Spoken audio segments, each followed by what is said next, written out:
സർക്കാർ പ്ലീഡർ നിയമന വിവാദത്തിൽ KSU ഉയർത്തിയ വിമർശനങ്ങളെ തള്ളി മുഖ്യമന്ത്രി വി ഡി സതീശൻ KSU യൂണിറ്റ് കമ്മിറ്റിയാണോ പ്ലീഡറെ നിയമിക്കുന്നതെന്നും ലോയേഴ്സ് കോൺഗ്രസ് നൽകിയ പട്ടികയിൽ നിന്നാണ് അഭിഭാഷകരെ തെരഞ്ഞെടുത്തത് എന്നും വി ഡി സതീശൻ വ്യക്തമാക്കി. വി ഡി സതീശനെതിരെ രൂക്ഷ വിമർശനമാണ് KSU ഉയർത്തുന്നത്. മുഖ്യമന്ത്രിക്ക് ജാഗ്രത കുറവുണ്ടായെന്നും പാലം കടന്നപ്പോൾ കൂരായണ എന്ന നിലപാട് ശരിയല്ലെന്നും KSU നേതാക്കൾ വിമർശിച്ചു. NSS ജനറൽ സെക്രട്ടറി സുകുമാരൻ നായരെ കാണാൻ പറ്റില്ല എന്ന് താൻ പറഞ്ഞിട്ടില്ലെന്നും മറ്റൊരു ദിവസം കാണാൻ അനുവദിച്ചിരുന്നുവെന്നും വി ഡി സതീശൻ പറഞ്ഞു. സതീശൻ പറയുന്നത് പച്ചക്കള്ളമാണ് എന്ന് ആരോപിച്ച് NSS ജനറൽ സെക്രട്ടറി സുകുമാരൻ നായരും രംഗത്തെത്തി. SFI ABVP നേതാക്കളായിരുന്നവരെ പ്ലീഡർമാരാക്കുന്നതിനെ ന്യായീകരിക്കുകയാണോ വി ഡി സതീശൻ എന്ന ചോദ്യമാണ് KSUക്കാർ ഉന്നയിക്കുന്നത്. കാണാം RDX റാപ്പ്. സംഘപരിവാർ SFI നേതാക്കളായിരുന്നവരെ സർക്കാർ പ്ലീഡർമാരായി നിയമിക്കുന്നുവെന്നായിരുന്നു സർക്കാരിനെതിരെ ഉയർന്ന ആരോപണം. അഡ്വക്കേറ്റ് ജയോണ ജെയിംസിന്റെ നിയമനത്തിനെതിരെ KSU Thiruvananthapuram law college unit committee മുഖ്യമന്ത്രിക്ക് കത്തും നൽകിയിരുന്നു. എന്നാൽ KSU ഉയർത്തിയ ആരോപണങ്ങളെല്ലാം മുഖ്യമന്ത്രി വി ഡി സതീശൻ പൂർണ്ണമായും തള്ളി. വിവാദമായ രണ്ടുപേരും ലോയേഴ്സ് കോൺഗ്രസ് അംഗങ്ങളാണെന്നും അദ്ദേഹം പറഞ്ഞു. ആലപ്പുഴ രക്ഷാപ്രവർത്തന കേസിൽ ADGP MR അജിത് കുമാറിനെ രക്ഷിക്കാൻ ശ്രമിക്കുന്നുവെന്ന ആരോപണത്തിൽ സാങ്കേതികവാദം നിരത്തിയായിരുന്നു മുഖ്യമന്ത്രിയുടെ ന്യായീകരണം. SIT അന്വേഷിച്ച് റിപ്പോർട്ട് നൽകിയിട്ടും നടപടി വൈകുന്നുവെന്ന വാർത്തകളിൽ മാധ്യമങ്ങൾക്കായിരുന്നു വി ഡി സതീശന്റെ പഴി. ഹിന്ദു ഐക്യവേദി നേതാക്കളുമായി കൂടിക്കാഴ്ച നടത്തിയത് രഹസ്യമായിട്ടല്ലെന്നും വി ഡി സതീശൻ വ്യക്തമാക്കി. തന്റെ ശരീരഭാഷയെക്കുറിച്ചുള്ള P രാജീവിന്റെ വിമർശനങ്ങൾക്കും മുഖ്യമന്ത്രി മറുപടി നൽകി. സതീശൻ ഇപ്പോഴും പ്രതിപക്ഷ നേതാവിന്റെ ഭാഷയാണെന്നായിരുന്നു P രാജീവിന്റെ മറുപടി. പുസ്തകങ്ങൾ വായിച്ചു പഠിച്ചു പറയുന്ന ആളല്ല താനെന്നും P രാജീവിന്റെ പരിഹാസം. RDX rap news Malayalam.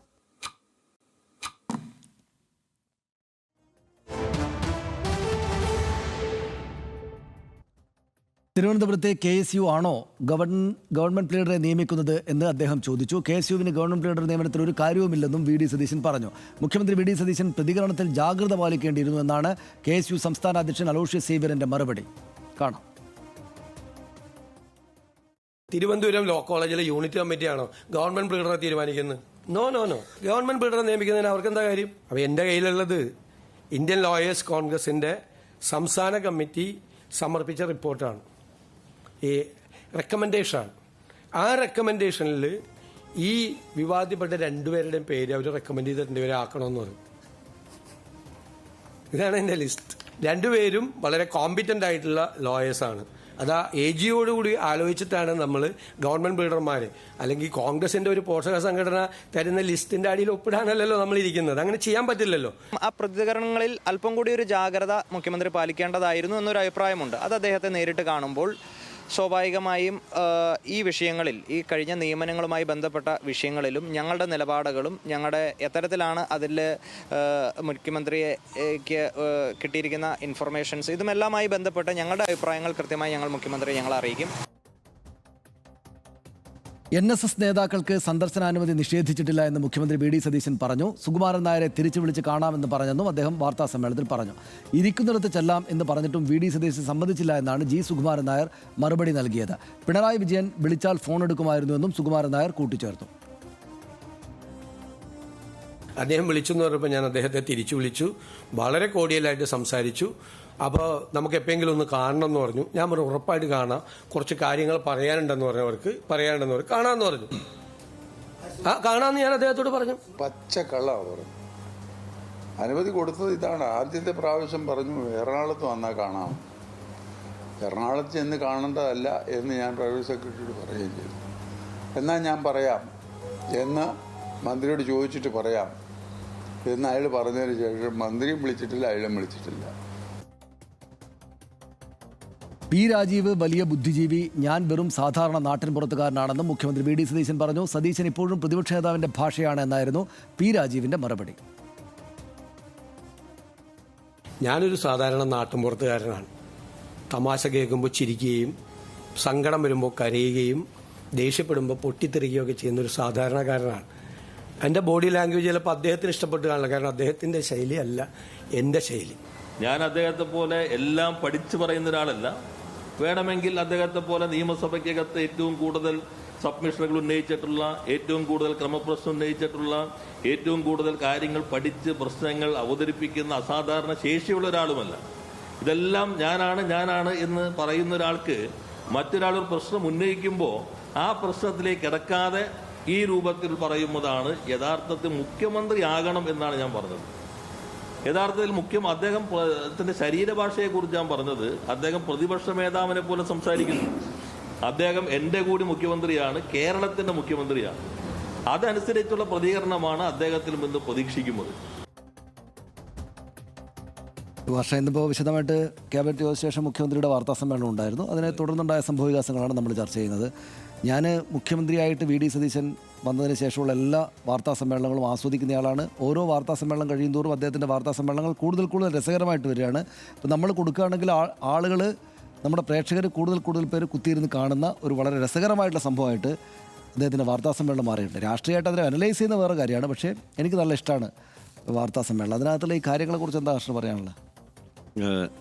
അത് രസകരമാവുന്നതിന് കാരണം ചോദ്യങ്ങൾക്കെല്ലാം മറുചോദ്യങ്ങളാണ് ഉത്തരം എന്നുള്ളത് കൊണ്ടുകൂടിയാണ്.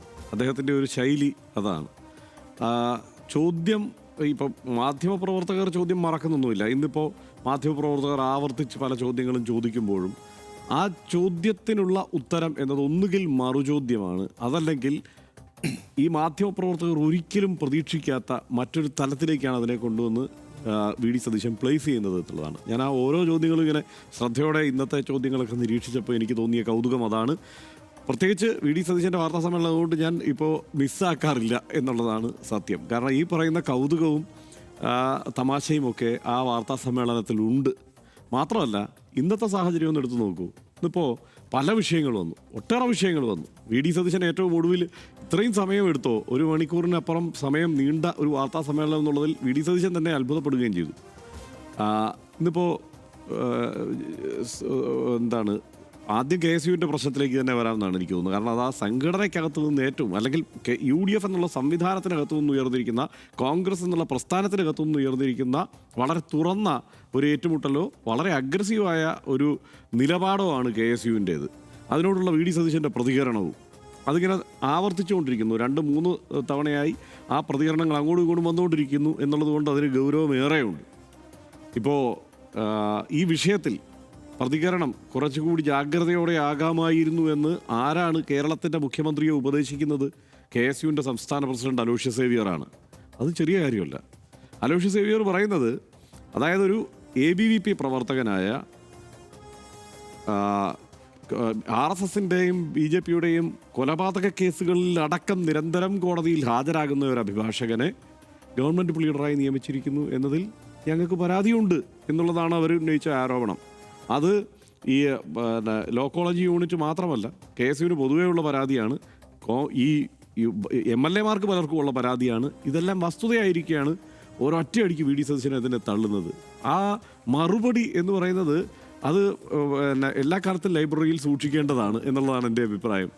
ലോ കോളേജ് യൂണിറ്റ് അല്ല ഈ കാര്യം തീരുമാനിക്കുന്നത്, അത് സർക്കാരാണ്, ഞങ്ങളാണ് എന്നുള്ളത് പറഞ്ഞത് വിശദീകരിക്കുമ്പോൾ എങ്ങനെയാണ് ഇതിനെ കട്ട് ചെയ്യുന്നത്? ഇവരുടെ ഈ മൊത്തം ആരോപണത്തെ റദ്ദ് ചെയ്യുന്നത് എങ്ങനെയാണ്? ലോയേഴ്സ് കോൺഗ്രസിൻ്റെ കത്തുതാ എന്ന് പറഞ്ഞ് അതുകൂടെ അവതരിപ്പിക്കുകയാണ്. അതിനകത്ത് പല പ്രശ്നങ്ങളും ഇപ്പോൾ പി രാജീവ് പറയുന്നുണ്ട്. ആ പ്രശ്നം ആ വഴിക്ക് നടക്കട്ടെ. പക്ഷേ ഇതിനകത്തുള്ള ഈ രാഷ്ട്രീയ കൗതുകം എന്ന് പറയുന്നത്, ലോയേഴ്സ് കോൺഗ്രസിനെ വെച്ച് KSUവിനെ ഒറ്റയടിക്ക് വെട്ടി. യഥാർത്ഥത്തിൽ ലോയേഴ്സ് കോൺഗ്രസ് എന്ന് പറയുന്നത് കടലാസിലുള്ള ഒരു സംഘടന എന്ന നിലയ്ക്കാണ് പൊതുവെ വിലയിരുത്തപ്പെടുന്നത്. അവരുടെ കുഴപ്പം കൊണ്ടല്ല, നല്ല തിരക്കുള്ള അഭിഭാഷകരൊക്കെയാണ്. ഈ അഭിഭാഷകർക്കെല്ലാം ഈ നിരന്തരം സംഘടനാ പ്രവർത്തനത്തിൽ ഏർപ്പെടാൻ കഴിയുന്ന ആളുകളല്ല. മാത്രമല്ല, എല്ലായ്പ്പോഴും ഇത്തരം സംഘടനകളിൽ സംഭവിക്കുന്നത് മറ്റു പല രാഷ്ട്രീയ സാഹചര്യങ്ങളിലും പ്രവർത്തിക്കുന്നവരൊക്കെ ഈ ഹൈക്കോടതിയിൽ എത്തിക്കഴിയുമ്പോൾ ഈ സംഘടനയുമായി ചേർന്ന് നിൽക്കുന്ന ഏതെങ്കിലും അവരുടെ ആ സമയത്ത് കേസുകളുടെ വരുമാനത്തിൻ്റെയും ഒക്കെ മാർഗമടക്കം അന്വേഷിച്ച് ചില സംഘടനകളോട് ചേർന്ന് നിൽക്കുന്ന സമീപനമൊക്കെ അഭിഭാഷകർക്കുണ്ട്.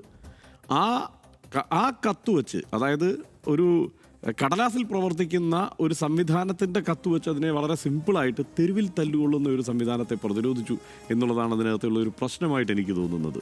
ഇവർ പറയുന്നത് ശരിയാണ്, KSUക്കാരെന്ന് പറയുമ്പോൾ അങ്ങനെയല്ല.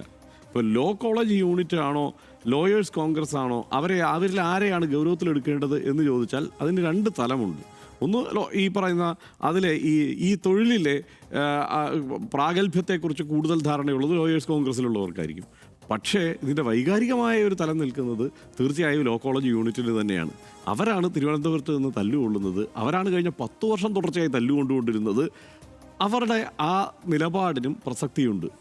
അപ്പോൾ അതിനെ ആദ്യം തന്നെ സംഘടനയ്ക്കകത്തുള്ളത് അങ്ങനെയാണ് വെട്ടിയത്. ഇത് പക്ഷേ പറഞ്ഞിട്ട് കാര്യമില്ല, ഇവിടെ മാത്രം സംഭവിക്കുന്നില്ല. ഇപ്പോൾ ലീഗിൽ നേരത്തെ സംഭവിച്ചു. നജ്മ തബ്ഷീറയുടെ ഭർത്താവിനെ ഇതുപോലെ നിയമിക്കുന്ന സാഹചര്യം ഉണ്ടായി, ലീഗിൻ്റെ നോമിനി എന്ന മട്ടിൽ അദ്ദേഹവും ഈ സ്ഥാനത്തേക്ക് വരുമ്പോൾ ആ നിഷാദ് എന്നാണെന്ന് തോന്നുന്നു അദ്ദേഹത്തിൻ്റെ പേര്, ഞാനത് അങ്ങനെയാണ് എൻ്റെ ഓർമ്മ, നജ്മ തബ്ഷീറയുടെ ഭർത്താവ്. അപ്പോൾ അതിനേക്കാൾ യോഗ്യതയുള്ള ഒട്ടേറെ പേർ നിൽക്കുന്നു എന്നുള്ളത് ലീഗിനുള്ളിൽ നിന്ന് ഉയർന്ന ആരോപണമാണ്. അവിടെ ഇതേ പ്രശ്നമുണ്ട്, കോൺഗ്രസിൽ മാത്രമുള്ള പ്രശ്നമല്ല.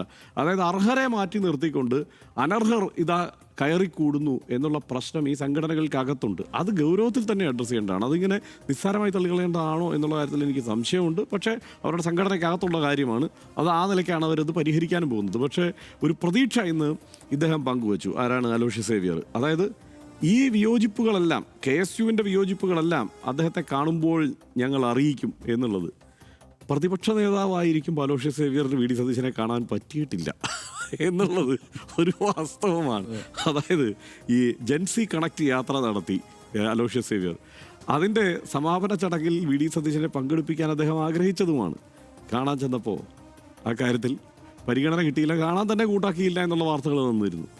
അതുമാത്രമല്ല, അതിനുശേഷം സ്ഥാനാർത്ഥിയായി പരിഗണിക്കപ്പെട്ടേക്കും അലോഷ്യസ് സേവ്യർ എന്നുള്ള പ്രതീക്ഷയുണ്ടായിരുന്നു. പരിഗണിക്കപ്പെടാതെ പോയി. ആ അപേക്ഷ VD സതീശന് മുന്നിൽ വച്ചതാണ്, നിഷ്കരുണം തള്ളി എന്നുള്ള പരാതി അവിടെയുണ്ട് അവർക്ക്. അപ്പോൾ അതിനുശേഷം ആശ്വസിപ്പിച്ച് തിരിച്ചു കൊണ്ടുവന്നത്, മാറോട് ചേർത്ത് തിരിച്ചു കൊണ്ടുവന്നത് ആരാണ്? KC വേണുഗോപാൽ. അതായത് രാജി പ്രഖ്യാപിച്ച ആളാണ് അലോഷ്യസ് സേവ്യർ. ഓർമ്മയുണ്ടല്ലോ, നമ്മൾ ആ വാർത്തയൊക്കെ കൊടുത്ത. അവിടെ നിന്ന് തിരിച്ചു പിടിച്ചു കൊണ്ടുവന്നത് KC വേണുഗോപാൽ ആണ് എന്നുള്ളത് ഈ സമയത്ത് നമ്മൾ ഓർക്കണം. അപ്പോൾ ഈ കാണാൻ അദ്ദേഹത്തിന് ആഗ്രഹമുണ്ടാകും അലോഷ്യസ് സേവ്യറിൽ, അദ്ദേഹത്തിന് എപ്പോൾ കാണാൻ കഴിയും എന്നുള്ളത് ഇനി നമ്മൾ കാത്തിരുന്ന് കാണേണ്ട കൗതുകമാണ്. ഇത് ഈ തലത്തിൽ നിൽക്കില്ല എന്നൊരു സംശയവുമില്ലാതെ നമുക്ക് പറയാം. കാരണം ഈ ഒരു വിഷയത്തിൽ മാത്രമല്ല ഇപ്പോൾ പ്രശ്നം ഉണ്ടായിട്ടുള്ളത്. ഒന്ന് MR അജിത് കുമാറിനെ എങ്ങനെയാണ് സർക്കാർ പരിഗണിക്കുന്നത്? ഇന്ന് ആ ചോദ്യത്തിനും അദ്ദേഹം രമേശ് ചെന്നിത്തലയെ ചൂണ്ടി ആ മറുപടിയിൽ നിന്ന് അദ്ദേഹം ഒഴിവാകുമായിരുന്നു. MR അജിത് കുമാറിന് കിട്ടുന്ന പരിഗണനയെക്കുറിച്ച് ആലപ്പുഴ MLAക്ക് തന്നെ പരാതിയുണ്ട് നേരിട്ട്. പിന്നെ അദ്ദേഹം കാത്തിരിക്കുകയാണ് എന്നാണ് അദ്ദേഹം പറയുന്നത്. ആ കാത്തിരിപ്പ് എത്ര നീളം കൂടും എന്നുള്ളത് നമ്മൾ കാത്തിരുന്ന് കാണേണ്ട സംഗതിയാണ്. അതിന് പല കാരണങ്ങളുണ്ട്. ഇപ്പോൾ ഇയാൾ നമ്മളുടെ TP സെൻകുമാർ പഴയ കേസുമൊക്കെ ആയി പോയ ചരിത്രം വേറെ കിടക്കുന്നത് കൊണ്ട് നിന്ന നിപ്പിൽ ഒരു നടപടിയിലേക്കൊന്നും MR അജിത് കുമാറിനെതിരെ കടക്കാൻ കഴിയില്ല എന്നുള്ള പ്രശ്നമൊക്കെയാണ് ഇവർ ആഭ്യന്തരമായി പറയുന്നത്. അപ്പോൾ അങ്ങനെയുള്ള പ്രശ്നങ്ങളൊക്കെ നിലനിൽക്കുന്നു എന്നുള്ളത് മറ്റൊരു കാര്യം. പിന്നെ ഒന്ന്, ഈ ആരാണ് നുണ പറഞ്ഞത് എന്നുള്ള ചോദ്യം ഈ ഇന്നത്തെ വാർത്താ സമ്മേളനം അവശേഷിപ്പിച്ചു. അതായത് സുകുമാരൻ നായരാണോ VD സതീശനാണോ നുണയൻ? ആ കാര്യത്തിൽ സനീഷിന് ഒരു ഉത്തരം പറയാൻ കഴിയുമെന്നാണ് ഞാൻ കരുതുന്നത് സനീഷിൻ്റെ അവസരത്തിലേക്ക് വരുമ്പോൾ. ആരാണ് നുണയൻ? കാരണം ഒറ്റയടിക്ക് NSന്റെ ജനറൽ സെക്രട്ടറി ആരോപിച്ചിരിക്കുന്നത് പച്ച നുണയാണ് ഇന്നത്തെ വാർത്താ സമ്മേളനത്തിൽ VD സതീശൻ പറഞ്ഞത് എന്നാണ്. കാരണം അങ്ങനെ ഒരു കമ്മ്യൂണിക്കേഷൻ നടന്നിട്ടില്ല. അദ്ദേഹം വളരെ കോഡിയലായ കമ്മ്യൂണിക്കേഷൻ നടന്നു. ഞാൻ സംസാരിച്ചു. അപ്പോൾ ആ സമയത്ത് കൂടുതൽ കാര്യങ്ങൾ സംസാരിക്കാണ്ടെന്ന് പറഞ്ഞു, നമുക്കത് സംസാരിക്കാമെന്നൊക്കെ പറഞ്ഞു എന്നുള്ളത്. അങ്ങനെ ഒരു കമ്മ്യൂണിക്കേഷൻ നടന്നിട്ടില്ല എന്ന് ഒറ്റയടിക്ക് സുകുമാരൻ നായർ പറയുകയാണ്. PA വിളിക്കാം, അറിയിക്കാം എന്ന് പറഞ്ഞു. PA വിളിച്ചിട്ടില്ല, മന്ത്രിയും വിളിച്ചിട്ടില്ല എന്നാണ് സുകുമാരൻ നായർ പറയുന്നത്. ഇതിലാരെ വിശ്വസിക്കണം എന്നുള്ള ഒരു പ്രശ്നം ഇപ്പോൾ നിലനിൽക്കുകയാണ്. ഞാൻ ആരുടെയും പക്ഷം ചേരാൻ തൽക്കാലം കൂടുന്നില്ല. അത് പ്രേക്ഷകരുടെ ഒരു ആലോചനയ്ക്ക് വിടുക എന്നുള്ളതാണ് തൽക്കാലം. സനീഷിന് ചിലപ്പോൾ അതിനകത്തൊരു അഭിപ്രായം പറയാൻ കഴിഞ്ഞേക്കും എന്നാണ് ഞാൻ കരുതുന്നത്. പിന്നെ വേറൊരു കാര്യം, അതിനകത്ത് എനിക്കിന്ന് ഈ വാർത്താ സമ്മേളനത്തിൽ കൗതുകം എന്നുള്ളതിനേക്കാൾ എനിക്കൊരു കുറച്ച് അങ്കലാപ്പുണ്ടാക്കിയ ഒരു വിഷയം കൂടെ ഉണ്ടായി. അതുകൂടെ പറഞ്ഞ് ഞാൻ അവസാനിപ്പിക്കാം. അത് വേറൊന്നുമല്ല, ഈ മംഗലാപുരം യാത്രയെക്കുറിച്ച്. അതായത് തെരഞ്ഞെടുപ്പിന് തൊട്ട് പിന്നാലെ നടന്ന VD സതീശൻ്റെ മംഗലാപുരം യാത്രയെക്കുറിച്ച്, തൊട്ടു പിന്നാലെയല്ല കേട്ടോ, ഈ ഫലപ്രഖ്യാപനത്തിന് ശേഷം നടന്ന മംഗലാപുരം യാത്രയെക്കുറിച്ചുള്ള പല ആരോപണങ്ങളും ഉയർന്നിരുന്നു. മാധ്യമങ്ങൾ തന്നെ അത് പല മാധ്യമങ്ങളും അതിനെ പല ആരോപണങ്ങൾ ഉൾച്ചേർത്ത് അത് അവതരിപ്പിച്ചിരുന്നു. അദാനി ബന്ധം എന്നൊക്കെ പറഞ്ഞു, അവിടെ അദാനിയുടെ ആളുമായിട്ട് കൂടിക്കാഴ്ച നടത്തിയെന്നൊക്കെ പറഞ്ഞു. മാത്രമല്ല, അതിനെക്കുറിച്ചുള്ള ഏറ്റവും ഗുരുതരമായ ആരോപണം എന്താണ്? ചാർട്ടേഡ് ഫ്ലൈറ്റിലാണ് ഇവിടുന്ന് പോയത്. ആരാണ് ഈ ചാർട്ടേഡ് ഫ്ലൈറ്റിന് ഈ ലക്ഷങ്ങൾ കൊടുത്തു കൊണ്ടുപോയത്? ഈ സ്വർണ്ണക്കട കേസിലെ, ശബരിമല സ്വർണ്ണ കേസിലെ ചോദ്യം ചെയ്യപ്പെട്ട ആളുമായി എങ്ങനെയാണ് ഒരുമിച്ച് യാത്ര ചെയ്യുന്ന സാഹചര്യം ഉണ്ടായത്? ഇവർ രണ്ടുപേരും മാത്രമായിരുന്നു യാത്രക്കാർ. അപ്പോൾ ഇങ്ങനെയൊക്കെയുള്ള സാഹചര്യം എന്താണ്? ഇങ്ങനെയുള്ള 100 ചോദ്യങ്ങളുള്ളപ്പോൾ ഇന്ന് VD സതീശൻ പറഞ്ഞ ഉത്തരം എന്നെ ശരിക്കും ഞെട്ടിച്ചു. കാരണം അദ്ദേഹത്തിൻ്റെ സ്വതസിദ്ധമായ ശൈലിയിൽ അദ്ദേഹത്തിൻ്റെ ദീർഘമായ ഒരു ഉത്തരം പറയുകയാണ്. അതായത് മാധ്യമങ്ങൾക്ക് പിന്നെ ഒരു ബദൽ ചോദ്യം ചോദിക്കാൻ ഒരു അവസരം പോലും ഇല്ലാത്ത മട്ടിൽ അദ്ദേഹം പറഞ്ഞ മറുപടി എന്താ? ഞാൻ 37 വർഷമായി മൂകാംബികയുടെ ഭക്തനാണ്. ഞാൻ ഈ തെരഞ്ഞെടുപ്പ് വിജയത്തിന് ശേഷം മൂകാംബികയെ കാണാൻ പോയില്ലെങ്കിൽ അതെന്തൊരു മര്യാദകേടാണ്. ഞാൻ പോയി. അതുകൊണ്ട് ഞാൻ ഇനിയിപ്പോൾ ഈ വിശ്വാസം ഉപേക്ഷിക്കണം എന്നാണോ? ഞാൻ മൃദു ഹിന്ദുവായി എന്നാണോ? അപ്പോൾ മൂകാംബികയെ കാണാൻ പാടില്ലേ? ഇവിടെ എവിടെയാണ് മൂകാംബിക? ഇവിടെ എവിടെയാണ് അദ്ദേഹത്തിൻ്റെ വിശ്വാസത്തെ ആരെങ്കിലും ചോദ്യം ചെയ്തിട്ടുണ്ടോ? അത് ശരിയായ ഒരു നിലപാടല്ല. തീർച്ചയായും അദ്ദേഹം ആ ഒരു വികാരത്തെ ഉണർത്തി ആ വിഷയത്തിൽ നിന്ന്, ഏത് വികാരത്തെ? ഈ പറഞ്ഞ മൃദു ഹിന്ദുത്വ വികാരത്തെ ഉണർത്തി ആ വിഷയത്തിൽ നിന്ന് തടി തപ്പാൻ ശ്രമിച്ചു എന്നുള്ള ആരോപണം ഇനി കേൾക്കാം. അതിനകത്ത് സംശയമൊന്നുമില്ല. ആ ആരോപണം ഇനി ഉയരും. കാരണം എന്തിനാണ് അദ്ദേഹം അങ്ങനെ ഒരു മറുപടി പറയേണ്ട സാഹചര്യം എനിക്ക് മനസ്സിലായിട്ടേ ഇല്ല. കാരണം വിശ്വസിക്കരുതെന്നാണോ? ഞാൻ തെരഞ്ഞെടുപ്പിൽ ജയിച്ചു എന്നുള്ളതുകൊണ്ട് ഇനിയിപ്പം എനിക്ക് എൻ്റെ വിശ്വാസം പാലിക്കാൻ പറ്റില്ല എന്നാണോ? ഞാൻ മൃദു ഹിന്ദുവായി എന്നാണോ നിങ്ങൾ ആരോപിക്കുന്നത്? ആരാരോ ജീവിക്കുന്ന പത്രക്കാരും പാവങ്ങൾ അവരാരെങ്കിലും ഇതിനെക്കുറിച്ച് ആലോചിക്കുകയോ ചിന്തിക്കുകയോ പോലും ചെയ്തിട്ടില്ല. അവർ സ്തബ്ധരായി പോയി. സത്യം പറഞ്ഞാൽ അത് അങ്ങനെയാണ് ആ ചോദ്യത്തെ അദ്ദേഹം അതിജീവിച്ചത്. അത് ശരിയായില്ല എന്നുള്ള ഉറച്ച അഭിപ്രായം എനിക്കുണ്ട്. ഒരു പക്ഷേ അത് വരും ദിവസങ്ങളിൽ ഈ വിഷയം ഇതെന്തിനിങ്ങനെ ഒരു തൊഴുത്തിൽ കൊണ്ടുചെന്ന് അത് കെട്ടി എന്നുള്ള ചോദ്യം ഉയരുക തന്നെ ചെയ്യും.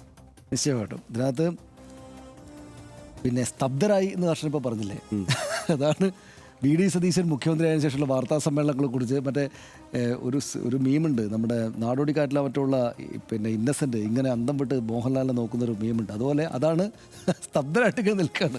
ഓരോ വാർത്താ സമ്മേളനവും അങ്ങേറ്റം ഗംഭീരമായിട്ടുള്ള എൻ്റർടൈൻമെൻറ്റാണ്. പക്ഷേ ഈ പറയുന്ന പോലെ ഇതെന്താണ് ഈ പറയുന്നത് എന്ന തോന്നൽ പത്രക്കാർക്ക്, അവിടെയുള്ള പത്രക്കാർക്ക് ഇന്നത്തെ വാർത്താ സമ്മേളനത്തിൽ നമ്മൾ ആദ്യത്തെ 2 ദിവസത്തെ പോലെയല്ല, ഇന്നത്തെ വാർത്താ സമ്മേളനത്തിൽ പത്രക്കാർ ഒന്നും അങ്ങോട്ട് പിടിച്ച് നിൽക്കാൻ നോക്കി, ഭയങ്കര കുറച്ചൊരു ശബ്ദമൊക്കെ പൊക്കിയിട്ട് സംസാരിച്ച് നോക്കി. പക്ഷേ ഞാൻ ചോദ്യങ്ങൾ ആവർത്തിച്ച് ചോദിച്ചു നോക്കി. പക്ഷേ അദ്ദേഹത്തിന് മുമ്പിൽ അതൊന്നും വിലപ്പോയില്ല. ഇതിനകത്ത് ഹർഷ എനിക്ക് തോന്നി ഇന്നിപ്പോൾ അല്പം മുമ്പ് അദ്ദേഹത്തിൻ്റെ ഒരു പരിപാടിയിൽ കറണ്ട് കട്ട് ആയി. പരിപാടിയുടെ വേദിയിൽ കണ്ടില്ലേ എന്ന വാർത്ത കണ്ടില്ലേ? കറണ്ട് കട്ടായി. വേദിയിൽ അദ്ദേഹം സംസാരിക്കാൻ വേണ്ടി വന്നപ്പോൾ കറണ്ടില്ല.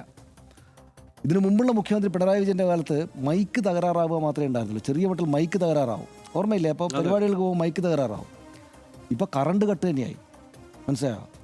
അതായത് ഞാൻ പറയാൻ പോകുന്ന തമാശയാണ്. പക്ഷേ എന്നാലും പിണറായി വിജയനെ കണ്ടിട്ട് പിണറായി വിജയൻ ശരിയല്ല എന്ന് വിചാരിച്ച ആളുകളുടെ മുമ്പിലേക്ക് അതിൻ്റെ ഒരു 3 ഇരട്ടി, അതായത് അപ്പം ചെറിയ മൈക്ക് പ്രശ്നമാണെങ്കിൽ ഇപ്പോൾ കറണ്ട് കട്ട് വരുന്നത് പോലെ കുറച്ചുകൂടി കനത്തൊരാൾ വന്നിട്ടുണ്ട് എന്ന് കേരളം ഇതിനകം മനസ്സിലാക്കിയിട്ടുണ്ട്. അതായത് നമ്മൾ TV ചാനലുകൾ വന്നതിന് ശേഷമുള്ള പ്രധാനപ്പെട്ട മുഖ്യമന്ത്രിമാർ, ഒന്ന് ഉമ്മൻചാണ്ടി, V.S. അച്യുതാനന്ദൻ, പിണറായി വിജയൻ, ഇപ്പോൾ V.D. സതീശൻ, അല്ലേ? ഇത്രയും പേരല്ലേ നമ്മളൊരു TV ചാനൽ. അതിനു മുമ്പ്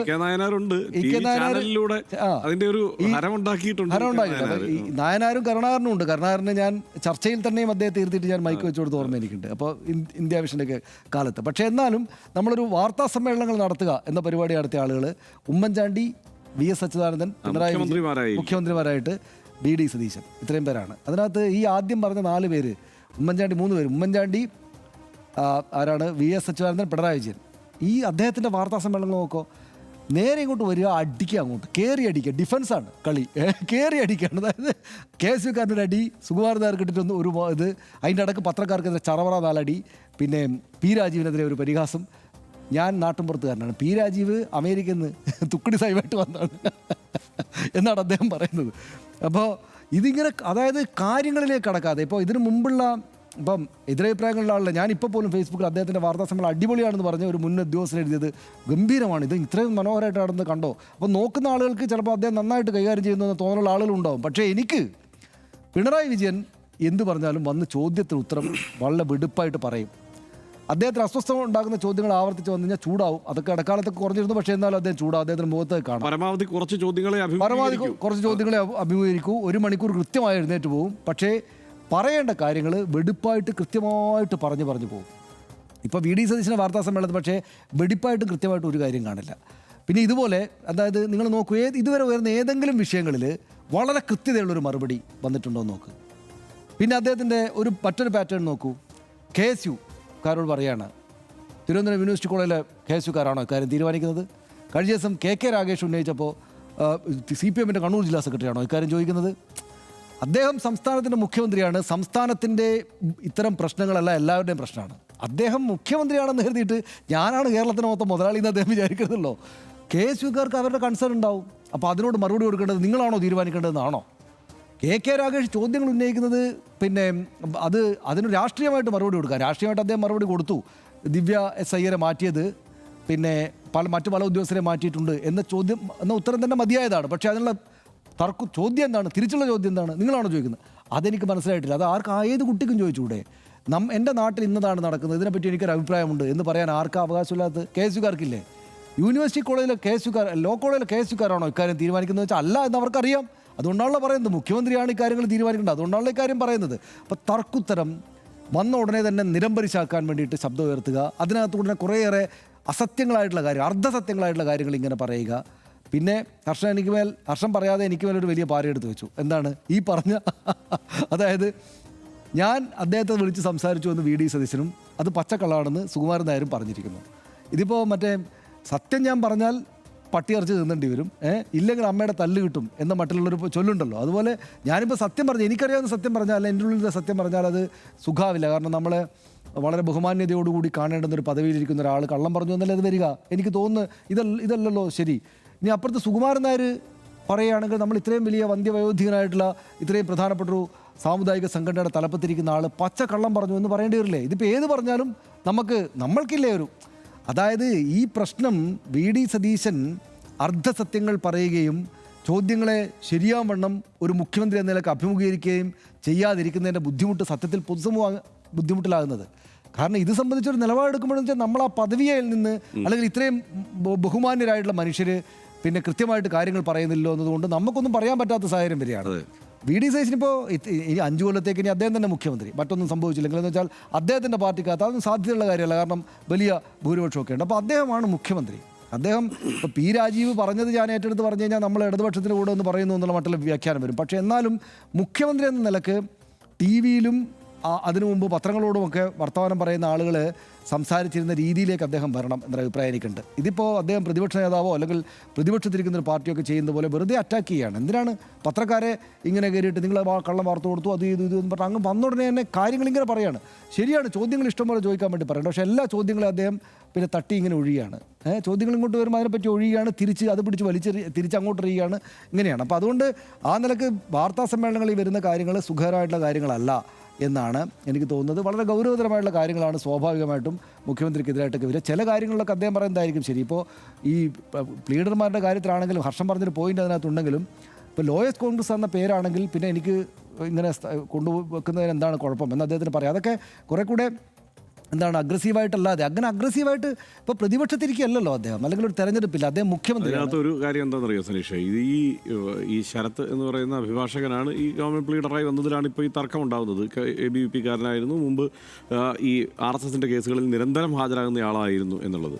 ഞാനതെനിക്ക് തോന്നുന്നു മീഡിയ ഓണിലാണ് കണ്ടത്. ആ പ്രതികരണം, ഈ ശരത്തിൻ്റെ പ്രതികരണം അങ്ങനെ ഹാജരാകാറുണ്ട് എന്നുള്ളത് സമ്മതിക്കുന്നുമുണ്ട് ആ അഭിഭാഷകൻ. അപ്പോൾ ആ ഒരു വൈകാരിക പ്രകടനത്തിന് അതിനെ ഒറ്റയടിക്ക് റദ്ദ് ചെയ്യാൻ കഴിയില്ല ഈ KSUക്കാരുടെ. കാരണം KSUക്കാർ ആരോപിക്കുന്ന കാര്യങ്ങൾ വസ്തുതാപരമാണെന്ന് ഈ അഭിഭാഷകൻ തന്നെ സമ്മതിക്കുന്ന ഒരു സാഹചര്യം ഉള്ളപ്പോൾ, അതിപ്പോൾ സീനിയേഴ്സ് അങ്ങനെ കേസുകൾ എടുത്തുകൊണ്ടാണ് ഞാൻ അങ്ങനെ ഹാജരാകേണ്ടി വന്നതെന്നൊക്കെ അദ്ദേഹം വിശദീകരിക്കുന്നുണ്ടെങ്കിലും അവർ കാണുമ്പോൾ എന്താണ്, RSSൻ്റെ കേസ് വാദിക്കുന്ന അഭിഭാഷകൻ ഇതാ ഗവൺമെൻറ് ലീഡറായി വന്നിരിക്കുന്നു കോൺഗ്രസിൻ്റെ ഭരണകാലത്ത്, അതിൽ ഞങ്ങൾക്ക് പ്രതിഷേധമുണ്ടെന്ന് അവർക്ക് ന്യായമായും പറയാം.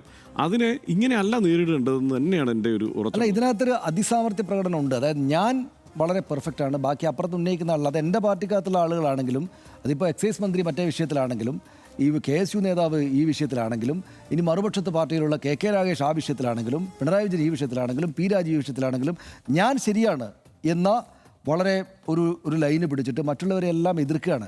ശരിയായിരിക്കും, ഒരുപക്ഷെ അദ്ദേഹം തന്നെയാണ് ഈ വിഷയങ്ങളെല്ലാം ശരിയെങ്കിലും അത് പറയേണ്ടുന്ന രീതിയിലാണോ പറയുന്ന കാര്യത്തിൽ എനിക്ക് നല്ല വിയോജിപ്പ് അക്കാര്യത്തിലുണ്ട്. പിന്നെ അതിസാമർത്ഥ്യ പ്രകടനം എന്നത് നല്ലതൊക്കെ തന്നെയാണ്, അതൊരു പരിധിവരെയൊക്കെ ആളുകളെ രക്ഷിക്കുകയൊക്കെ ചെയ്യും. പക്ഷേ എല്ലായ്പ്പോഴും അത് അങ്ങനെ നിൽക്കണമെന്നില്ല. ഇപ്പം തന്നെ ഒന്നാമത്തെ വാർത്താ സമ്മേളനത്തിൽ ഇരുന്ന പോലെയല്ല പത്രക്കാർ ചോദ്യം ചോദിക്കുന്നത്. അത് അദ്ദേഹം പ്രകടമായിട്ട് എടുത്ത് പറയുന്ന പേര് കൈരളി ദേശാഭിമാനി എന്നാണ്. പക്ഷേ ഇന്നിപ്പോൾ വാർത്താ സമ്മേളനത്തിൽ ചോദ്യങ്ങൾ ചോദിച്ച കൈരളി ദേശാഭിമാനി മാത്രമല്ലല്ലോ, മറ്റുള്ളവരോടും ചൂടാകുന്നുണ്ടായിരുന്നു അദ്ദേഹം, അല്ലെങ്കിൽ അദ്ദേഹം ശബ്ദം ഉയർത്തുന്നുണ്ടായിരുന്നു, അല്ലെങ്കിൽ അദ്ദേഹം ആ ചോദ്യത്തിന് മുന്നോടിക്കാൻ ശ്രമിക്കുന്നുണ്ടായിരുന്നു. അപ്പോൾ ആളുകൾ ഇനിയും ചോദിക്കും സ്വാഭാവികമായിട്ട്. അങ്ങനെ ഉത്തരം തരികയാണെങ്കിൽ ഇങ്ങനെ ചോദിക്കും. നരേന്ദ്രമോദി വന്നതിന് ശേഷം മൻമോഹൻ സിംഗിൻ്റെ സ്റ്റാറ്റസ് മറ്റൊരു തരത്തിലായതുപോലെ പിണറായി വിജയൻ്റെ സ്റ്റാറ്റസ് മറ്റൊരു തരത്തിലാകുമോ എന്ന് സംശയിക്കുന്നയാളാണ് ഈ ദിവസങ്ങളിൽ ഞാൻ. അത്രയും പറഞ്ഞുകൊണ്ട് അവസാനിപ്പിക്കാം. സർക്കാർ പ്ലീഡർ നിയമനത്തിൽ നേർക്കുനേർ പോരടിക്കുകയാണ് മുഖ്യമന്ത്രി വി ഡി സതീശനും KSUവും.